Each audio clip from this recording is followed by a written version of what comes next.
Já a maioria das empresas, no estágio mais avançado em sistemas de gestão de SST, já tem uma cultura de ser proativo.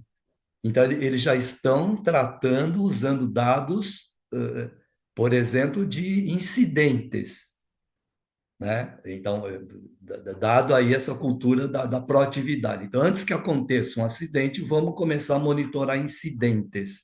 É lógico que a quantidade de incidentes é bem maior do que acidentes. Então, o volume de dados tende a crescer. E algumas empresas já conseguiram, vai vencer a barreira de alguma resistência e as áreas, os próprios trabalhadores participam mais do registro de incidentes. Então, o que está acontecendo hoje? O volume de dados aumentou bastante.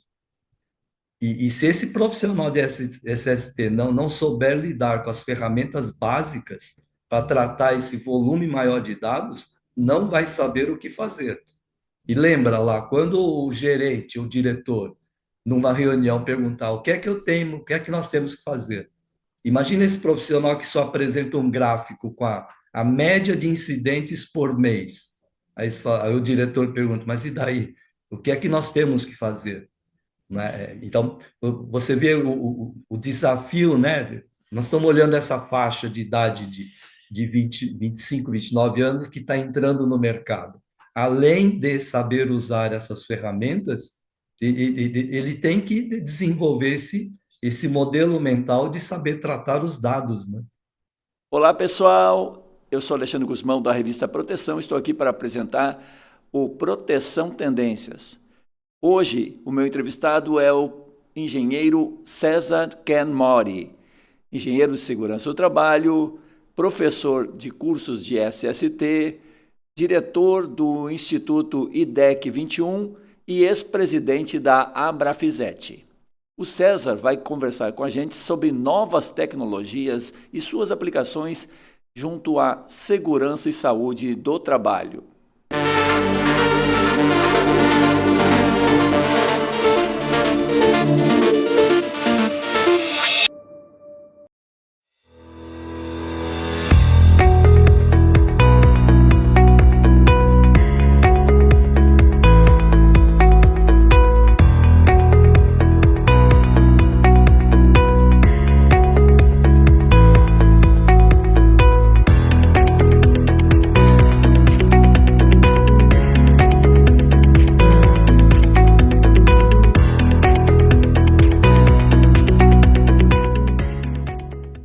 Todo trabalho precisa de segurança. Por isso, existe um Marluvas para todos os riscos que você possa enfrentar. Seja eletricidade, queda de objetos, escorregamentos, umidade, corte, seja qual for o seu trabalho, Marluvas tem a proteção perfeita para você. Diversos riscos, uma proteção. Para ficar por dentro de todas as novidades, nos siga nas redes sociais. Marluvas, a força da história. Olá, César, tudo bem com você? Obrigado por estar aqui com a gente no Proteção Tendências. Bom dia, Alexandre. Bom dia aí a todos os assinantes e os que estão assistindo aqui, né, a esse programa. Então, e agradecer aí a oportunidade da gente estar conversando aqui. Bom, César, você, por muito tempo a gente se conhece, você é jurado do Prêmio Proteção há muitos anos, né? É um dos, dos lá nos primórdios do Prêmio Proteção, acompanha muito, e a gente antigamente se reunia todo ano, agora as reuniões às vezes são presenciais, às vezes são virtuais, né? Por causa das novas tecnologias e as novas pandemias aí. E eu tenho acompanhado o seu trabalho, né? Você é diretor do Instituto IDEC 21, um instituto que trabalha basicamente com consultoria para empresas, na parte de pesquisas, na parte de orientação de informações internas, né? De como depurar isso, como pesquisar isso. Pesquisa de clima, pesquisa de produtos, uma série de coisas. E você, há algum tempo atrás, aí desenvolveu uma pesquisa que eu achei muito interessante, que avaliava o grau de, digamos, envolvimento dos profissionais de SST, né? nas novas tecnologias, né? Eu queria que você falasse um pouquinho sobre essa pesquisa, por que que você começou a pensar nisso e depois a gente falar um pouquinho sobre os resultados, tentar analisar um pouquinho o que que foi, o que que o povo tá mostrando a partir dos resultados obtidos. Ok. Essa pesquisa, né, é um estudo onde ele parte, a ideia parte de uma curiosidade. Nós que atuamos nesse mercado, né, de pesquisas, a gente sempre está interessado em saber se existe algumas correlações, né, e a partir dessas correlações possam ser gerados alguns insights. E uma curiosidade era, nesse momento, né, vamos pensar aqui no século XXI, essa segunda década, onde a gente já fala-se muito na indústria 4.0, e a nossa curiosidade é qual é o envolvimento atualmente desse profissional de SST com essas novas tecnologias, vamos chamar, com essas inovações que estão sendo implementadas nas empresas. É lógico que a gente não esperava ou não espera que esse estudo demonstre o quanto que o profissional de SST esteja desenvolvendo a nova tecnologia, mas o quanto que ele está sabendo usar essas novas tecnologias na sua atuação. Envolvido, Então, né? Envolvido no processo, em- né? envolvido nas implementações, envolvido nas melhorias, né, dessas implementações. Então, nós fizemos, a gente faz ciclos, né, a cada período, desde 2021, a gente lança a enquete, é uma enquete que a gente faz pela internet. Os profissionais de SST são convidados, ele não precisa se identificar, não tem ali uma identificação de seu nome, características pessoais, então por isso que a gente trata como uma enquete, não uma pesquisa científica, né? É uma enquete. E primeiro a gente pergunta, né, se atualmente ele está trabalhando, qual é a formação dele, e faz algumas questões relacionadas a novos riscos, né? Com a introdução dessas novas tecnologias. Mas uma pergunta, né, que aqui nos interessa, nesse nosso bate-papo, a gente pergunta se nos últimos 2 anos ele esteve envolvido na implementação de uma nova tecnologia, né? A gente chama de TIC, né? A Tecnologia de Informação e Comunicação. Então, nós temos aqui um dado que é interessante. Nessa amostra, né, a gente tem uma amostra de 71 respondentes atualmente. Então, não são todos que estão trabalhando atualmente. Dos que trabalham, 27% dos respondentes citaram que sim, eu me envolvi aí numa implementação de uma nova tecnologia. E esse 27%, quando a gente compara com um dado do IBGE, aqui no Brasil, né, do período até 2017, que ele tem lá a informação que 34% das empresas brasileiras têm implementado inovações tecnológicas, né? Então, se nós compararmos essa nossa amostra do nosso estudo, 27% diz que sim, com os 34%, quer dizer, não estamos longe desse Tá bem perfil próximo o aqui do número, né? Brasil. O número tá bem Isso próximo. está bem próximo a esses 7%. Então, é, a gente poderia aí estar inferindo que essa amostra que nós temos, ela pode ser representativa aí, né, desse segmento que nos interessa no estudo. Então, 27% diz que sim. Então, agora, o interessante é que 27 contra 34, quer dizer, tem aí um espaço de oportunidade aí para quem atua em SST Uhum. já pensar, ó, podemos incentivar mais nas empresas, na minha empresa ou onde eu atuo, a implementação de novas tecnologias, né? É, a E gente, sim, pode concluir. não, e é lógico, todo estudo sempre tem ali os achados, né? Sim. Essas são aquelas informações que a gente não esperava, mas você está ali. É que a gente fala até que é descoberto, né? Ele estava coberto e eu Uhum. descobri. Uhum. Então, um ponto interessante é como o respondente ele ele assinala lá, né, qual a sua idade, quantos anos ele atua no mercado, quanto tempo ele está na empresa, né? Uhum, uhum. Então, desses que implementaram uma nova tecnologia nos últimos 2 anos, quando eu cruzo lá com aqueles profissionais que disseram que têm até 5 anos de experiência na atuação de SST, só 14% disseram sim na pergunta sobre você esteve envolvido. Então, quer dizer, se eu comparar 14% contra os 27%, que é a média, Quase a é metade. muito baixo. Então, você pensa, bom, até 5 anos, ele é você vai, recém-contratado, recém-formado, Uhum. então ele não tem que se envolver com inovação mesmo. Então, não é algo que chama atenção, mas ao contrário, né? Eu acho que aí tem uma oportunidade, né? Por exemplo, vamos supor, o recém-formado, ele é contratado pela empresa, até 5 anos de experiência, ele não pode mexer, não pode se envolver num projeto de implementação de uma nova tecnologia na empresa. Eu acho que isso está errado, né? Então, o quanto que nós poderíamos pensar em preparar esses novos profissionais de SST com o uso das novas tecnologias, desde já, né? Por que esperar ele começar a trabalhar para começar a se envolver com no uso das novas tecnologias, né?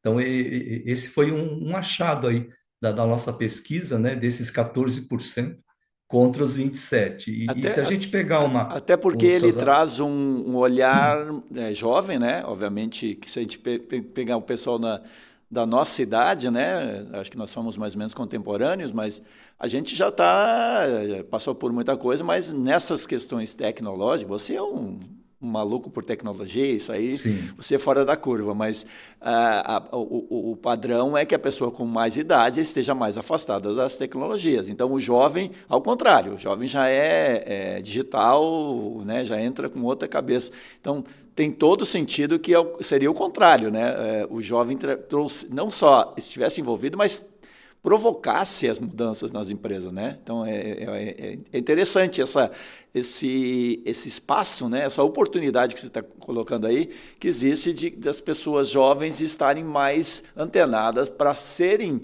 vetores dessa transformação, talvez, né? Talvez esse seja um alerta muito importante, né? sim. Eu acho que a gente poderia até ampliar um pouco a nossa análise no sentido de que esses respondentes, né, que disseram que estão até 5 anos de experiência, quando nós cruzamos com a faixa de idade, então são pessoas que até 29 anos. Então, são pessoas que nasceram no final do século XX, já são do século XXI, né? 29, essa faixa de idade, Alguns 29 até já anos, nasceram no século XXI, né? no século É, XXI. exatamente. E é importante que, lógico, aqui falando nós, né, na nossa faixa de idade, que é, é, o mercado atualmente, as empresas atualmente já consideram que esse trabalhador nessa faixa de idade, dos 25 anos, 30 anos, eles já trazem uma habilidade no uso dessas tecnologias. Então, não é a empresa que vai ensinar como usar tecnologia. Então, aqui, não sei se é um alerta, né, ou só um comentário nesse sentido. No momento de um processo de seleção, contratação, com certeza é um pré-requisito Ele tem já, que estar preparado. Tem que estar preparado. sim, sim, o conhecimento ali, o básico, né, do que faz vamos dizer, um aplicativo, do que faz uma ferramenta digital, né, ou qual é o mínimo que você precisa conhecer. Recentemente surgiu, né, um estudo que a geração Z, que é, vamos dizer, a mais nova, né? Vamos dizer, mais nova que essa faixa de 25 anos, que é Sim, essa faixa de abaixo de 20, 17, 18. talvez. Isso, que eles não sabem usar planilha Excel. Ele domina a tecnologia digital, vamos dizer, ali o smartphone, por exemplo, né? A rapidez, né? Mas ele não sabe usar uma planilha, quer dizer, Planilha de ele Excel é uma não coisa muito tem. velha, né? É um conceito, tem um modelo. não é touch, tela Isso, ele touch. não consegue mentalmente fazer os cruzamentos, né? O que é coluna por linha, ele não tem essa noção. Então, ele quer que alguma tecla ou algum comando faça isso para ele, né? Então, Porque mas o voltando Excel aqui para nós foi uma revolução, né? Coluna, linha, a- fórmula, a coisa, né? Mas é é, muito é programação, né? No fundo é uma programaçãozinha que tem que ser feita, né? E é pouco, digamos, apesar de ser muito acessível, é pouco é um pouco complexa, né? Tem um termo para isso, mas é amigável, né? É pouco sim, amigável, digamos sim. assim. Pouco não, mas é menos amigável do que que o mercado oferece hoje, que é clica aqui, vai ali, arrasta para cá e é muito mais. O Excel tem esse problema, mas é muito interessante esse dado, né? Mas o Excel ainda é é É, uma ainda está presente, né? Talvez aí, daqui uns 5, 6 anos, aí 10 anos, não, a gente nem use mais o Excel, né? Mas é muito interessante. E é uma forma diferente com a nossa cabeça, né? O Excel foi desenvolvido por pessoas com a nossa cabeça. E os jovens hoje estão trazendo um outro conceito. Realmente é bem interessante, Cidade. não, eu acho que nós contemporâneos somos de uma geração de que quando apareceram as primeiras planilhas eram fantásticas, né? Porque aquele que era o nosso modelo mental, né? O nosso raciocínio de correlacionar causa e efeito, quando uma planilha nos dava, ou você pode cruzar linhas e colunas, vamos dizer, uma infinita quantidade de dados e vai te dar ali uma média, eu calculo essa média para você, foi fantástico. Então, o que aconteceu ao longo do tempo é que saber usar somente a média de um conjunto de dados atualmente não é suficiente. Vamos dizer, nós somos de uma época, por exemplo, que os nossos relatórios eram fazer a média mensal, por exemplo, de uma incidência, de uma Sim, sim. ocorrência ali no chão de fábrica, apresentar para uma reunião e Uhum. todo mundo começa a discutir. Né? Essa é a nossa geração. O que acontece? A geração atual é essa, né? Vamos chamar aqui, esse público de até 29 anos está encontrando nas empresas que são supervisores, gerentes já com 40 anos de idade, eles não querem um gráfico com a média. Ele quer o que é que eu tenho que fazer. Não, mas, senhor, eu vou apresentar aqui o nosso levantamento mensal da ocorrência. Não, não, não quero ver gráfico. Eu quero ter o plano de ação. O que é que nós temos que fazer? Então, se essas gerações que estão chegando não tiverem, né, primeiro, não saber usar essas ferramentas, por exemplo, uma planilha, e a automação da planilha, e em seguida saber analisar os dados, ele vai ter dificuldade quando começar a atuar lá por exemplo, numa função de um analista ou ali já de alguém responsável de uma área, né?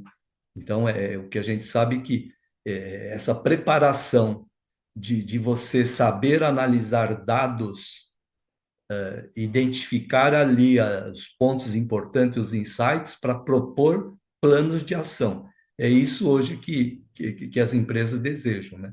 Tem um E choque voltando, geracional também tecnológico aí, né? Tem um choque de gerações que acaba. E normalmente a chefia hoje ainda é uma chefia analógica, vamos dizer assim, né? E pensa ainda analogicamente, e quem está entrando no mercado hoje pensa digital. Então, esse conflito, às vezes, pode provocar, sim, pelo menos nos próximos anos, depois isso. Claro, daqui a 10 anos talvez esse digital seja totalmente superado, a gente tem uma nova tecnologia que o pessoal que está entrando agora já vai estar superado, porque o jovem com 18 anos daqui a 10 anos seja completamente diferente. nós estamos falando de inteligência artificial, depois a gente pode até falar um pouquinho nisso, mas esse conflito é um conflito presente hoje nas empresas. E o que eu queria destacar também, César, é que nós temos uma área de segurança onde sempre não, mas na maior parte das empresas nunca foi muito valorizado a informação, a estrutura. Então, eu costumo dizer que o pior computador da empresa estava lá com o SESMIT, né? Às vezes o técnico de segurança tinha um 186, né? Não é nem 286. Eu estou falando dos anos 90, talvez. Aquele computador que às vezes tinha que bater para ele ligar e tal. A planilha de Excel era da Windows 98, uma coisa assim. Sim. E hoje, cada vez mais, essa tecnologia ela começa a ser necessária, porque assim, as empresas começam a perceber a importância de se dar a devida atenção para essas questões, né? E isso acaba obrigando o profissional a se reinventar tecnologicamente, né? Esse é um outro desafio. Eu tenho uma visão que assim, nesse sentido, né, hoje, essa mudança, né, que você está comentando aí, esse desafio, é assim, se a gente pegar, vamos dizer, historicamente, sabemos que na atuação do profissional de SST, ele trata, né, tratava basicamente de dados reativos. Por exemplo, incidência de acidente. Uhum. Ele é reativo. Eu só vou fazer uma análise depois que ocorreu o acidente. Então, e a quantidade de acidentes na empresa não é toda hora, todo minuto. Então, são dados esporádicos, né? Por isso que ele não precisava ter um computador supermoderno, porque ele vai apresentar um dado que é anual. Precisa somar os ano. acidentes do mês, né? Vamos dizer assim, né? Do mês, se for muito ruim, mas ele aparece uma vez por ano com um gráfico de Sim. quais são os nossos indicadores do ano. Então, ele não precisa de um computador. Por outro lado, né, a gente vê aí que nós estamos falando 2024, né, mas já a maioria das empresas, no estágio mais avançado em sistemas de gestão de SST, já tem uma cultura de ser proativo. Então, eles já estão tratando, usando dados, por exemplo, de incidentes, né? Então, dado aí essa cultura da proatividade. Então, antes que aconteça um acidente, vamos começar a monitorar incidentes. É lógico que a quantidade de incidentes é bem maior do que acidentes. Então, o volume de dados tende a crescer. E algumas empresas já conseguiram vencer a barreira de alguma resistência e as áreas, os próprios trabalhadores participam mais do registro de incidentes. Então, o que está acontecendo hoje? O volume de dados aumentou bastante. E se esse profissional de SST não souber lidar com as ferramentas básicas para tratar esse volume maior de dados, não vai saber o que fazer. E lembra lá, quando o gerente, o diretor, numa reunião perguntar o que é que eu tenho, o que é que nós temos que fazer? Imagina esse profissional que só apresenta um gráfico com a média de incidentes por mês. Aí o diretor pergunta, mas e daí? O que é que nós temos que fazer? Né? Então, você vê o desafio, né? Nós estamos olhando essa faixa de idade de 25, 29 anos que está entrando no mercado. Além de saber usar essas ferramentas, ele tem que desenvolver esse modelo mental de saber tratar os dados, né?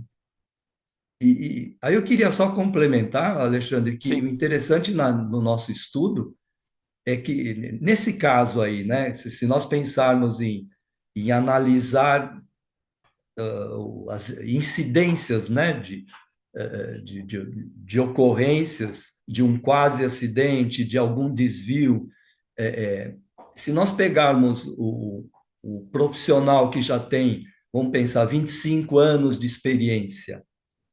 Esse é aquele profissional que, ao olhar um gráfico desse, o modelo mental dele já vai correlacionar em que turno que é, em que área, quem é o supervisor. Aí ele fala, ó, eu acho que é uma dificuldade ali dos novos funcionários que entraram nesse último semestre. Então, esse modelo mental de quem tem 20 anos de experiência, quem tem 5 anos não consegue, tá? E o que o nosso estudo mostrou, e é interessante, Alexandre, que nessa faixa de idade de 50 anos, mais que 50 anos, e que já tem mais que 20 anos de experiência em SST e atualmente trabalha, somente 19% diz que implementou uma nova tecnologia na empresa. Então, nós estamos aí com um grande problemão nos extremos, né? O recém-formado não O participa mais experiente e o mais jovem não estão envolvidos com esse processo. No meio é que nós estamos o maior sim, engajamento. o maior engajamento. Esse que está na faixa de 10 anos de experiência, que está na faixa de idade dos 40 anos. Mas aqui, se a gente pensar no Brasil, né, hoje, quem tem 30 anos de experiência são aqueles que no Brasil participaram de toda a evolução da SST no Brasil. Então, eu até faço uma afirmativa: os fundamentos, os conceitos da SST no Brasil estão com esses profissionais. E eles não estão participando dos projetos de implantação de novas tecnologias. Então, qual é o risco? Está se perdendo, pode, né? Podemos estar Conhecimento. perdendo, sim, um conhecimento que eu acho que é inevitável, né? Com a automação, com as novas tecnologias, todo esse conhecimento um dia poderia, por exemplo, estar numa ferramenta de inteligência artificial.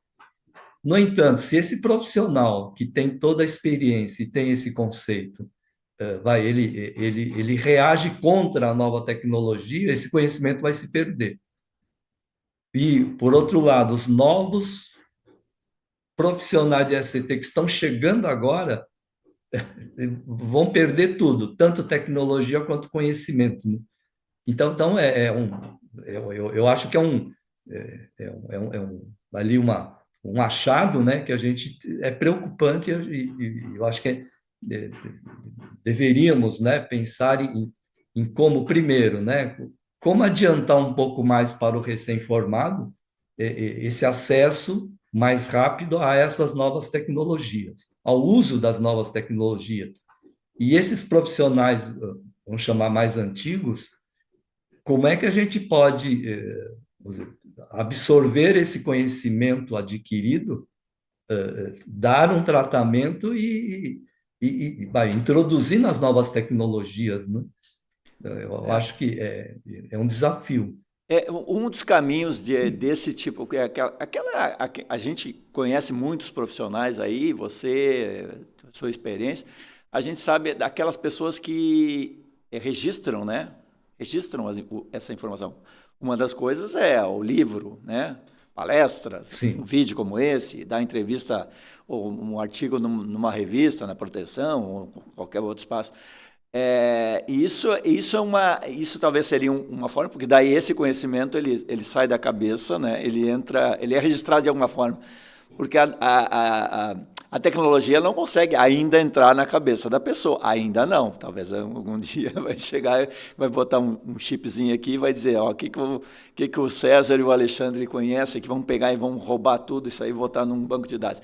Mas ainda nesse momento nós precisamos que a pessoa ou fale, ou escreva, ou, né, de alguma forma, são os dois caminhos mais usuais. E talvez isso seja uma lição que a gente tem que pensar para os experientes, né? Esse desafio de que eles escrevam mais, falem mais e gravem mais, como a gente está fazendo aqui. Isso aqui também não deixa de ser um documento que, em algum momento, alguém pode sim. pegar essa entrevista, transformar isso em dado, né? César Ken Mori, a opinião dele em 2024, em julho de 2024, falando sobre tal, né?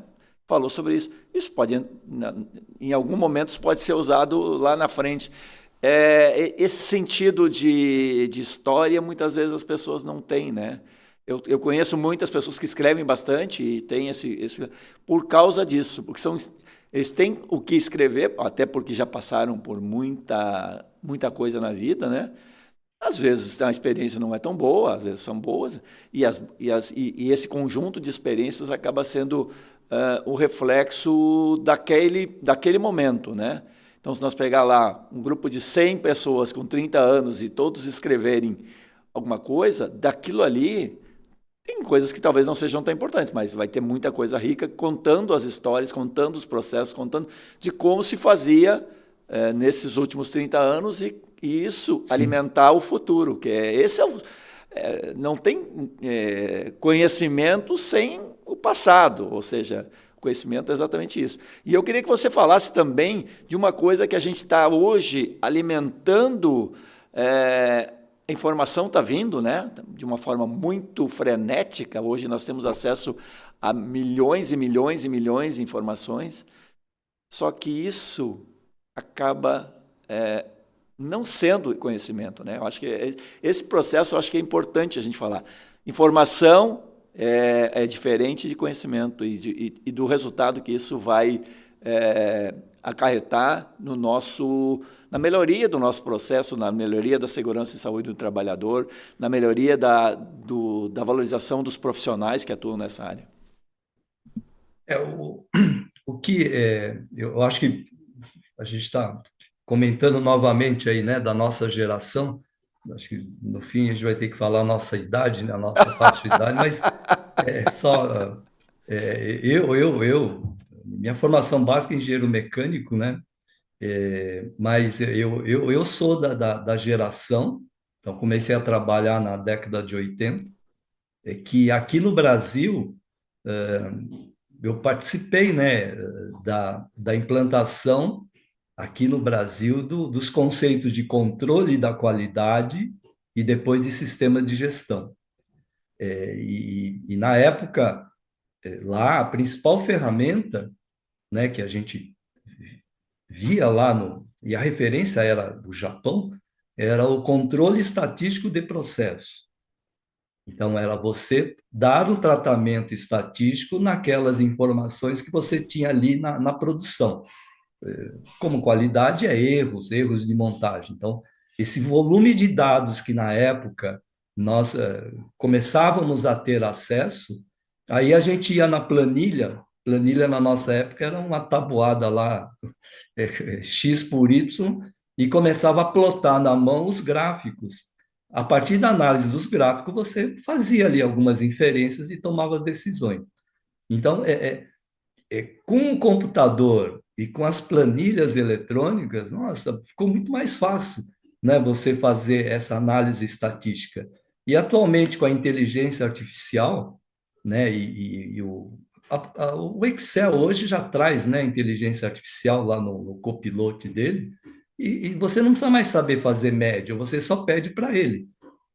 Você pode cruzar a coluna X pelo volume de dados, ele fala, ó, eu já vou te dar a média, desvio padrão, e vou falar, ó, tem coisa aqui chamando a atenção, tá errado.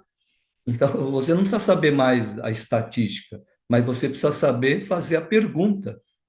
Você precisa saber o que perguntar para a inteligência artificial, né? E isso é um aprendizado que aí a nossa geração traz, né? Saber perguntar. Bom, primeiro, para você desenvolver essa habilidade de saber perguntar, primeiro, você precisa ter curiosidade, você precisa ser curioso, senão nem perguntar você faz, né? Não sei, acho que você pode confirmar, mas eu me lembro quando era criança, a gente começava a fazer muita pergunta e o adulto falava, cala a boca, fica quieto, né? Para de Está perguntar, né? incomodando com essas perguntas aí, às vezes Sim, não tão simples que eu nem sei responder, é melhor não perguntar. ele não sabia responder e era mais fácil falar, cala a boca, né? Fecha a boca, não fala. Eu estou aqui exagerando no exemplo, mas Sim, a sim, nossa sim. geração foi muito, como é que fala? foi travada nesse sentido, Desestimulada né? a perguntar. Sim, sim. Então, mas aonde é que nós aprendemos? Aprendemos na raça, ali, no dia a dia. Então, hoje, vamos trazer aí esses profissionais, né, que hoje estão já com 30 anos de experiência, nessa faixa de idade dos 50, 60 anos. Eles aprenderam a perguntar ali na raça. Tá? Os mais novos, se não aprenderem a fazer a pergunta somente com os dados atuais, ele vai ter dificuldade. Porque, exemplo, na inteligência artificial, o chat GPT, se você não Sim. souber fazer a pergunta, se você não souber trazer o assunto de forma adequada para ele, a resposta é inadequada. Então, saber fazer a pergunta. Então, eu acho que esse é o principal ponto. O outro é importante a gente saber, e aqui eu tenho quase que um modelo mental, né?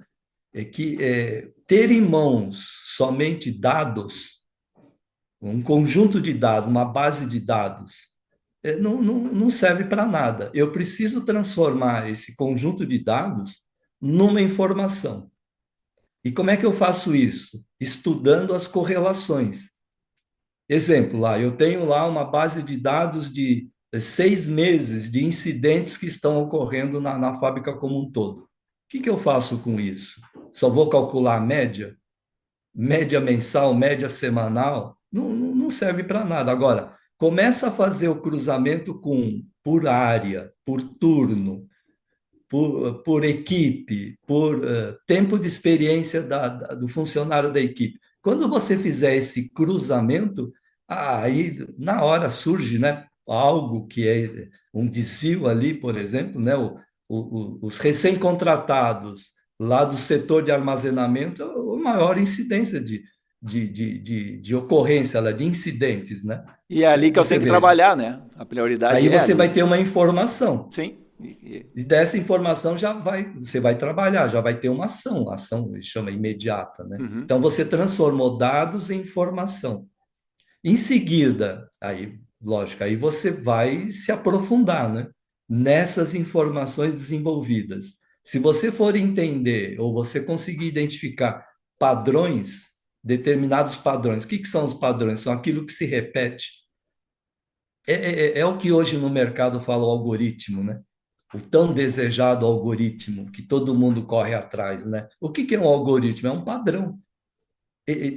Quem é que identifica que existe o padrão? É aquele que fica estudando base de dados. Lógico que transformou em informações. Então, ele já estudou as correlações e ele identificou que ali tem um padrão. Se você se aprofundar naquele padrão, e for ali estudar o conceito, o fundamento, aquilo virou já uma competência, né? Então, vou dar um exemplo lá, né? Você cruzou e identificou uma determinada área de armazenamento, tem incidência de maior incidência de ocorrência. E você identificou um padrão que toda vez que é feito novas contratações, a incidência aumenta. Então, você tem um problema ali, por exemplo, de seleção de treinamento. E você iria junto com a área de RH ou de treinamento desenvolver ali as ações.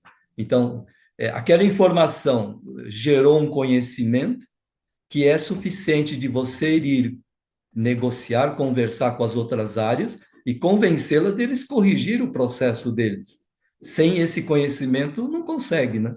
Imagina você ir numa área de treinamento só com gráfico mensal de média de incidência, falar, vocês estão com problema de treinamento.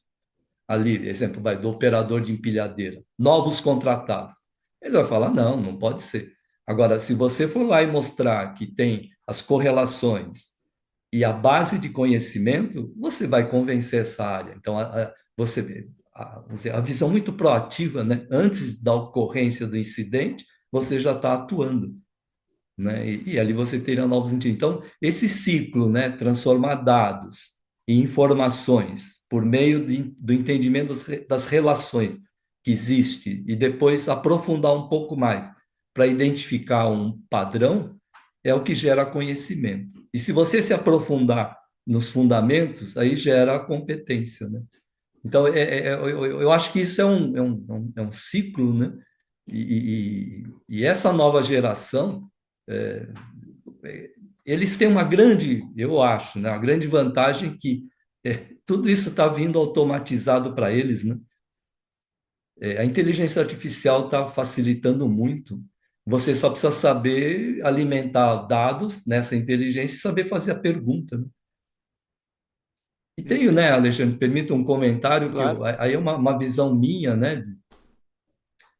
Vamos voltar ali no nosso público da enquete lá, que tem 30 anos de experiência aqui no segmento de SST. Esse pessoal, supondo, né, lá a hipótese que eles são resistentes à nova tecnologia, não querem usar porque não sabem, eu acho que não é correto. Se a gente Tô quase me pensar, aposentando, para que eu vou é, fazer? Mais ou é, menos eu imagino a cabeça de uma pessoa. Eu estou quase me aposentando, eu não quero mais começar um negócio. e, Sem e a perceber gente. a inovação, o novo, né? Porque um renascimento profissional, muitas vezes, né? Sim. Só que esse renascimento já é numa faixa de idade que você Sim, já está se sim, aposentando, sim, então você mas não é estimulado para isso. E aquilo que você identificou como um risco, né, de perder essa base de conhecimento. Agora, vamos pensar nos nossos mais jovens, né, os desenvolvedores de soluções de software, né? Esse pessoal, eu comentei, né, eles vivem atrás de algoritmo. Na medida que eles identificam o algoritmo, para ele desenvolver um aplicativo é rápido, né, porque ele domina ali as tecnologias, né? sim, sim. Agora, se a gente pensar, né, acho que de uma modo assim figurativo, né, no segmento de SST, quem atualmente domina ou tem conhecimento dos algoritmos é esse pessoal com 30 anos de experiência. Então, os padrões das correlações de causa e efeito, causa é processo, produto e efeito, incidente, acidente, é a base de conhecimento deles. Então, esse pessoal que desenvolve soluções de tecnologia deveriam se aproximar, de alguma forma, desses profissionais com 30 anos de experiência e juntos, não sei se traduzindo ou descobrindo ali, né, descobrindo, tirar a coberta desses padrões, e aí você poderia automatizar, né? Com aplicativos, com ferramentas, e eu acho que, junto depois com a literatura, com os livros, com os artigos, você poderia disponibilizar para esse público recém-formado de SST. Né? Eu me lembro da nossa época lá dos congressos, né? A gente tinha aquela troca de informação, de cases, de experiência. Hoje, ninguém mais vai em congresso. Primeiro, ninguém lê livro, né? Ninguém mais lê artigo. Ele quer tudo pronto.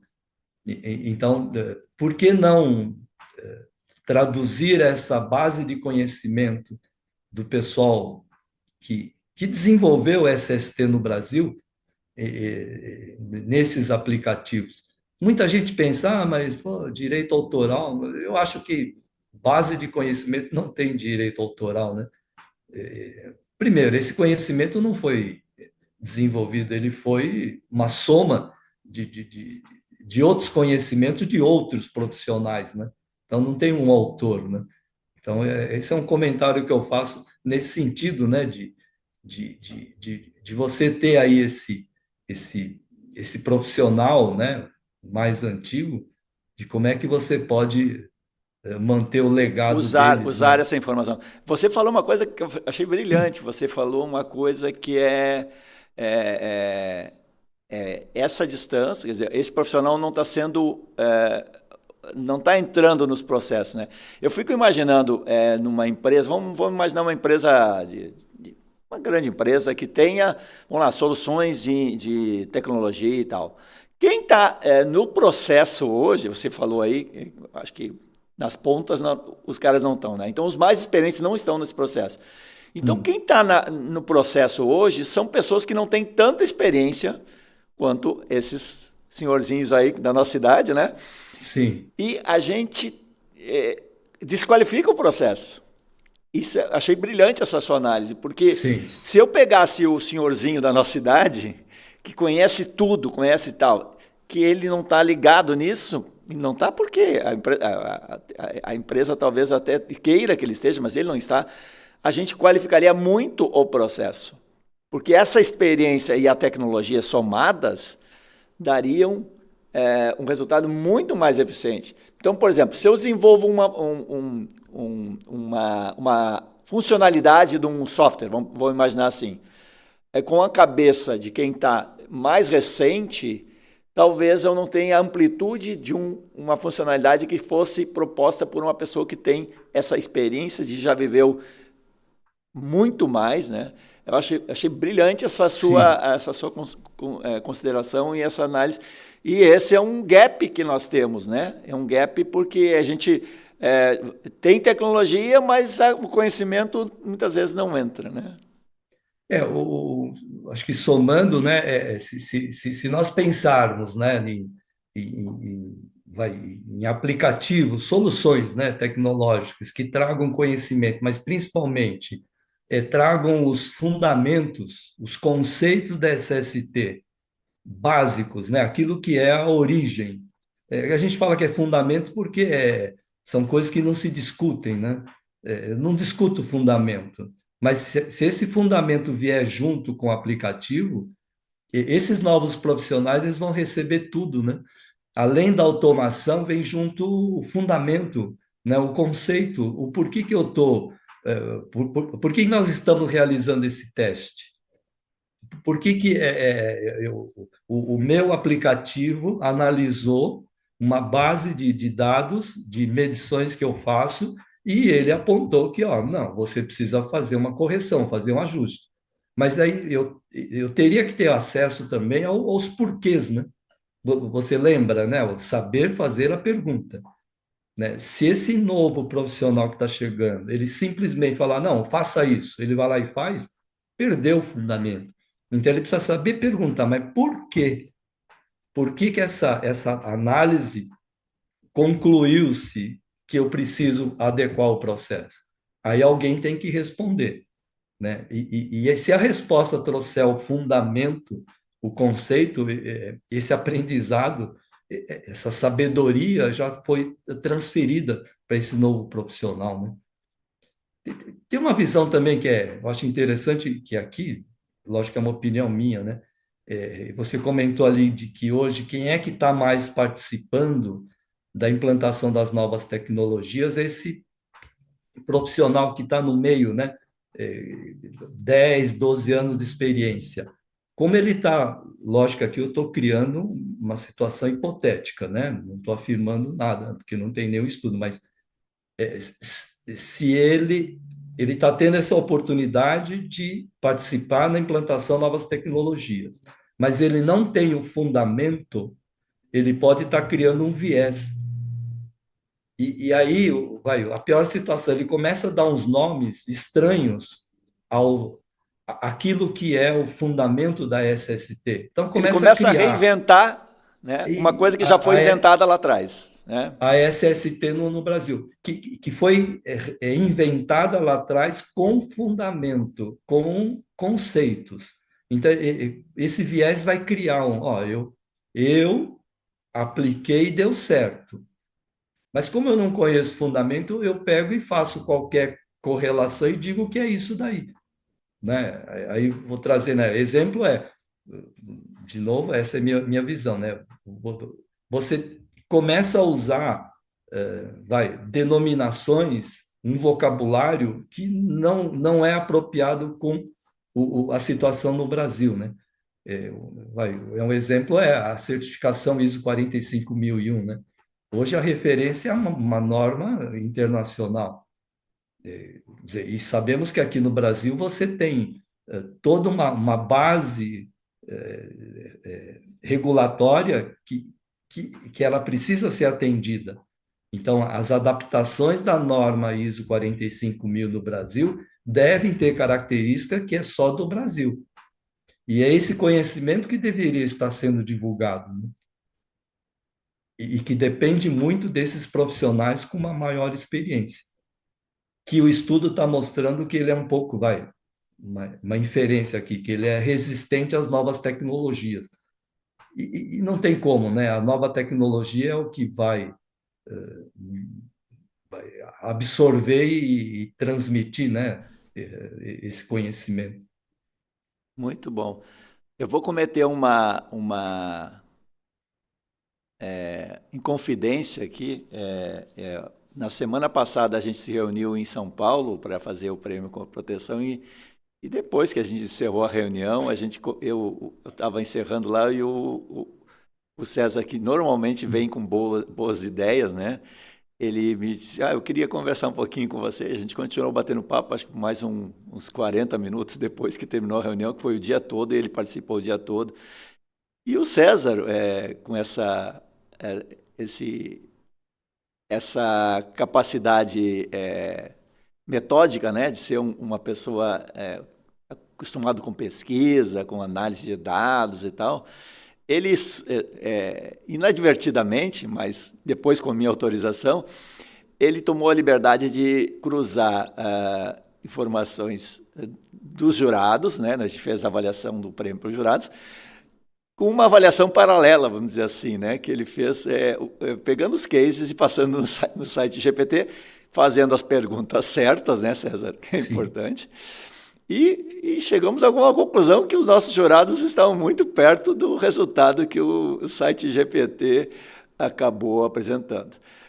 O que quer dizer que, obviamente, é um ponto positivo, que a gente referenda um pouco a qualidade da escolha dos nossos jurados. Obviamente, tem uma ou outra avaliação que o GPT não é tão preciso, mas foi muito interessante. E a ideia é que a gente comece a fazer um trabalho já usando a inteligência artificial também para análise dos próximos anos, aí, não que a gente vá substituir os jurados pelo site GPT, mas para ter alguns parâmetros básicos, né, de seleção dos trabalhos, obviamente sempre com a participação humana, além, né, o site GPT indica um caminho, né, mas mesmo assim tem que ter um homem, uma mulher, né, um profissional, um ser humano que vai fazer, olha, não, mas peraí, aqui tem, isso aqui é muito bom, o site não consiga. Então a gente está pensando em desenvolver um processo para o ano que vem, obviamente, com todos os cuidados que isso possa fazer, porque o número de cases inscritos está crescendo exponencialmente, né? Nós já estamos com 336 inscritos esse ano, e o trabalho de avaliação ele tem que ser criterioso e quanto mais a tecnologia ajudar o jurado a ser mais assertivo, né? Mais efetiva será a nossa escolha. A nossa preocupação sempre é ser o mais justo possível na escolha dos melhores cases. Fala um pouquinho desse processo e conta um pouquinho o que você... Até justificando, né, Alexandre, que de novo é o cacuete de pesquisador, né, a curiosidade, mas com uma amostra, com o tamanho de uma amostra de 330 cases, né? Ele estatisticamente, qualquer análise que você fizer quantitativa, ele dá uma significância estatística. Então, a curiosidade foi, com essa amostra de 330, será que estatisticamente a gente conseguiria validar o processo do prêmio, né? Validar no sentido de ver a qualidade do processo. Uhum. Então, essa foi a curiosidade. Então, com 330, se você pegar um ponto comum, né, para eliminar a variabilidade que possa ocorrer numa análise, teria que analisar 330 cases, né? Mas então o chat GPT ele dá esse potencial, né? Então, nós treinamos um chat GPT com o regulamento e todos os critérios que são utilizados pelos jurados. Então, nós fizemos ali um novo jurado. E ele analisou 330 casos. Quando a gente cruzou, né, com o resultado das discussões, inclusive do debate, né, O o calor do jurado debate. comentando isso, comentando aquilo, e como eu tive a oportunidade de participar, né, do dia da discussão, eu fui pontuando, ó, esse caso, não sei o quê, e ele reflete, interessante é isso, e, que aqueles cases em que, na análise do chat GPT, eles foram melhor classificados, foram o que participou da discussão da banca de jurados. E a escolha dos melhores está entre esses melhores pontuados no chat GPT. Sim. Então, aqui vamos dizer, a curiosidade do pesquisador, ele diz, o processo do prêmio proteção, ele assegura, né, vamos chamar, coerência, no Uhum. sentido de que os prêmios que são avaliados, os cases avaliados e reconhecidos, são, é coerente esse processo, né? Então, eu acho que esse era o grande ponto.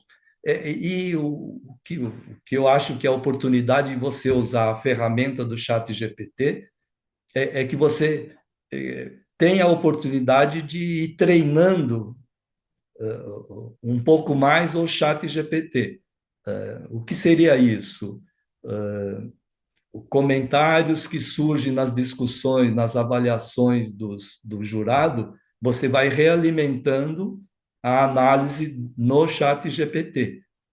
Tá? E eu acho que uma visão de futuro é disponibilizar ao jurado um chat GPT onde ele possa fazer algumas perguntas sobre os cases lógico, o chat GPT só vai responder aquilo que está descrito no case, né?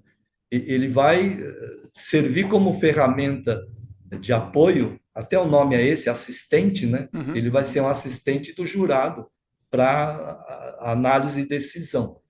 Então, eu acho que essa é uma visão de futuro. E o volume de dados, né, que isso vai gerar, né? Porque a gente está trazendo uma análise e a experiência. A gente está juntando, né, uma análise Sim, mais técnica, digamos, objetiva, e a experiência do jurado. Porque o jurado, esse é o diferencial. O jurado, ele tem toda aquilo que a gente falou aí da experiência dos mais de 25 anos aí de experiência. Os nossos jurados, alguns mais jovens, mas muitos têm mais experiência. Mesmo os jovens têm muita experiência naquilo que eles são especialistas, né? Não temos nenhum jurado sem uma boa experiência, pelo menos aí de uns 10 anos de atuação, mas daí já é focado, e você falou aí de 25, 30 anos de experiência também, que é outra, né, aquela vivência, então a gente consegue ter um corpo de jurados que tem esse equilíbrio, né, de visões, de visões mais técnicas, visões mais humanitárias, visões mais de higiene, o outro mais de ergonomia, o outro mais de segurança específica, né, medicina. Essa multidisciplinaridade dos jurados, né, ela faz com que a avaliação seja bastante significativa, e quando a decisão é colegiada, não é uma decisão individual, né, de cada categoria, nós temos um grupo de jurados. Isso torna o debate interessante, porque daí depois tem aquele sim. debate, né? Se elege os principais, aí às vezes o debate fica bem tenso, até porque são posições, são visões interessantes, mas no final a gente sempre chega a um denominador comum, porque esse é o objetivo, né? Encontrar o melhor. E às vezes tem bons trabalhos que não são premiados, excelentes trabalhos, porque o melhor foi escolhido, né? Sim. Aí sim, e esse debate que acontece na banca dos jurados, que, que vai, que é o que consegue diferenciar o melhor, né, dos melhores, isso o chat GPT não consegue repetir. Sim, Isso está muito claro, né? sim. Acho que para quem já usa a inteligência artificial, ele faz o básico, ele faz aquilo que é o quantitativo automático, né? Então, servindo como instrumento, ele vai permitir que a banca de jurados tenha um maior tempo, né, para essas discussões. E aí, trazendo um pouco a teoria, né, o modelo teórico, né? Se nessas discussões da banca de jurados conseguir identificar alguns padrões, lembra que na medida que eu identifico o padrão, gera um conhecimento, né? E esse conhecimento depois eu, o grupo proteção poderia disseminar esse conhecimento adquirido desse processo do prêmio proteção, né? Vou dar um exemplo aqui, um pouco, só para ilustrar, né? Permita, assim, Claro. supondo, né, numa determinada categoria, das discussões da banca de jurados, você começa a identificar, por exemplo, uma tendência. Vou dar um exemplo aqui, uma tendência de maior envolvimento dos trabalhadores na, na discussão dos problemas, dificuldade de SST na empresa. Como você tem a base de dados, né, dos cases, que é uma amostra no Brasil, você, você desenvolveu ali um conhecimento. Então, por que não disseminar, né, essa tendência e essas boas práticas de envolvimento dos trabalhadores na discussão dos problemas de SST? Estou dando aqui um exemplo, né? Só para ilustrar. É, por que não disseminar com um pouco mais de ênfase essas práticas? E mesmo aquelas práticas que não ganharam o prêmio, não foram destaque, por outros fatores, mas que, em função da identificação dessa tendência, teria sido feita essa disseminação, essa divulgação, né? Então, não seriam só os cases reconhecidos, que no conjunto eles foram avaliados e merecem o prêmio, mas você tem ali cases que, quando analisados, eles mostram que tem um padrão. E esse padrão pode ser identificado, vamos dar o nome de uma tendência. Essa tendência depois pode ser divulgada, discutida, né? Ser tema no próprio Congresso ou Porque a tendência é do que está sendo feito nas empresas, né? Isso, Por sim, mais reduzida que seja a amostra, falando de 300, mas de milhões de empresas, mas são 300 empresas, 300 cases, não, algumas empresas têm mais de um case, mas são 300 cases que mostram um pouco do que a segurança está fazendo. E eles estão fazendo na frente, porque eles estão escrevendo, porque não é coisas que estão sendo feitas há muito sim. tempo. Então, é realmente uma tendência, né? É bem interessante isso. Sim, porque, né, Alexandre, dada a abrangência nacional, Brasil, e principalmente, aí para quem faz estudos, né, é voluntário, não, ninguém é obrigado a participar, ele é voluntário, então você já traz essa característica. Lógico, quando você olha os dados quantitativos dos resultados, você fala, ó, eu posso fazer aqui uma extrapolação e falar, ó, essa é uma fotografia Brasil, momento atual. Verdade. E se os especialistas, né, que fazem parte da banca do jurado, que trazem fundamentos e conceitos, eles, vamos dizer, ali, né, discutem e identificam, eu acho que é um conhecimento, né? E isso, na minha opinião, tem que ser divulgado, disseminado, né, É verdade, para é que verdade. outros possam ter acesso, né, a Claro, essa claro. base de conhecimento. Não, ele não vai repetir a boa prática, né, não vai conseguir, mas é o porquê daquela prática, Uhum. quais as dificuldades, o pulo do gato no momento de implantar aquela prática. Uhum. Eu acho que isso é muito, muito rico, né, de ser divulgado, né? O próprio Congresso ele é um pouco disso, né? Nós temos aí Sim, mais de 40 trabalhos de boas empresas, né?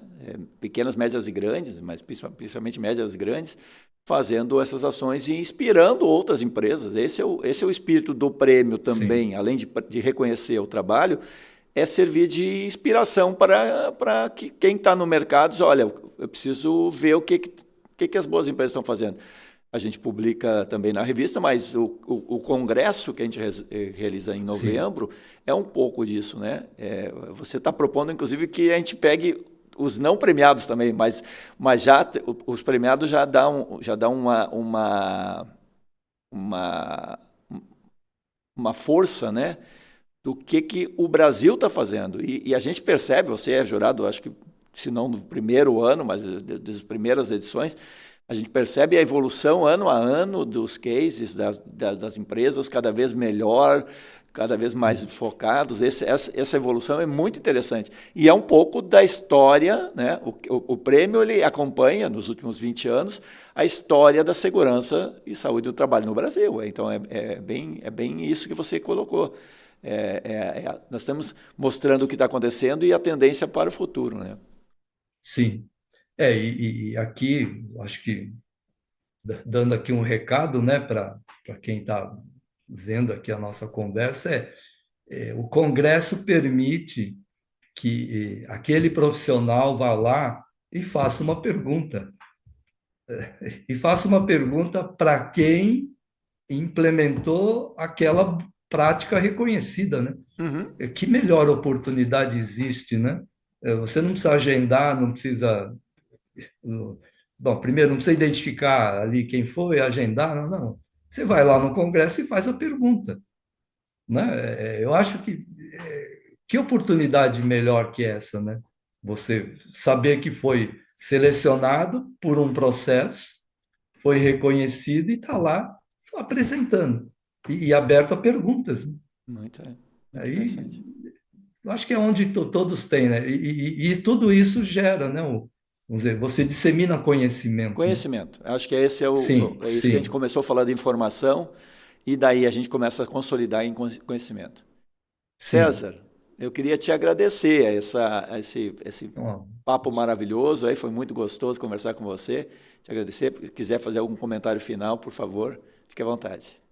não, eu acho que eu que agradeço a oportunidade, né, de trazer aí um pouco desses achados, né, eu acho que do uso, né, das ferramentas. Eu vejo que é, eu até que queria, só para finalizar, né, dar aqui uma imagem que vamos ver se dá certo, mas imaginem, né, lá no, aqueles povos pré-colombianos, lá na América do Norte, lá ali nas Antilhas, né? Então, pré-colombianos. Imagina aquele momento em que eles estão ali e eles visualizam no horizonte, no mar, chegando as Cara, as naus naus, as caravelas, de Colombo, numa das expedições de Colombo. Então, vamos dizer, com certeza não chegou e aportou lá em horas, não. Você enxergou lá no horizonte, tá vindo, bicho. tem alguma coisa diferente lá, nunca teve. E um dia, 2 dias, 3 dias, aquilo foi crescendo, né? Opa, não é só um, tem mais de um, tem uma coisa branca, tem uma cruz vermelha lá, três, quatro, e aquilo vai crescendo, vai crescendo. É, aportou, aí tem barquinhos menores que estão descendo, e você lá, imagina, né? Você, um desses povos, né? Você não tem conhecimento sobre o que é aquilo, e fica de boca aberta. Aí ele chega, e aí a gente sabe da história o que aconteceu, né? Então, essas novas tecnologias, né, e Nada principalmente ficou igual hoje, depois da chegada, né? As nada novas ficou tecnologias são igual. assim, né? Exatamente. Sim. E até usaram já, né? Por exemplo, a inteligência artificial hoje, como nova tecnologia. Imagina você, é o povo pré-colombiano, você está lá na praia vendo no horizonte aparecer uma nau lá, uma coisa boiando diferente. Faça uma comparação, né? Uma analogia com inteligência artificial. Então você está lá e está vendo, ó, tem uma coisa diferente lá. Qual a reação que você, profissional, vai ter hoje? Vai esperar o quê? né? Descer, aportar e depois falar milênios de anos depois, puxa vida, né? Aconteceu tudo isso por causa que eu, sei lá, não tive uma reação, né? Então, hoje, novas tecnologias, inteligência artificial principalmente, ele está chegando.